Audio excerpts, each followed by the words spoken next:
It's time now for This Day in Sioux Falls History, brought to you by Thomas James and Bechtold Jewelry, the oldest jewelry store in South Dakota, using time-tested techniques to restore and repair jewelry, and using the latest technology to create custom pieces. Thomas James and Bechtold Jewelry, 325 South Phillips Avenue, downtown Sioux Falls.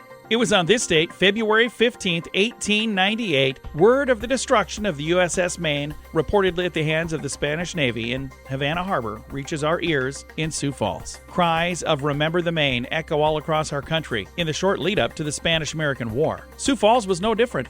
Volunteer soldiers began pouring into town ready for training. A temporary camp was set up at the corner of 10th and Cliff named Camp Dewey, after Commodore George Dewey, who was known as the hero of the Battle of Manila Bay, a recent battle recognized as a decisive victory for the U.S. Sioux Falls supplied over 60 men, including a specialized cavalry unit made up of cowboys known as Grigsby's Cowboys, named after their organizer and commander, Sioux Falls resident Colonel Melvin Grigsby. Both the specialized unit and the voluntary infantry would be trained and ready to ship out by the end of May. 2 regiments were sent to California and eventually to the Philippines as part of a coordinated attack on Spanish forces in the Caribbean and the Pacific. Sioux Falls would lose 2 young men in the short-lived fighting of this 4-month war. Lieutenant Jonas Lean was killed in battle, and Private Charles Eschels died from diseases contracted in camp. Lieutenant Lean is the first U.S. service member from Sioux Falls to die in action. Lieutenant Lean's older brother and one-time Sioux Falls mayor, Burry Lean, donated land to the city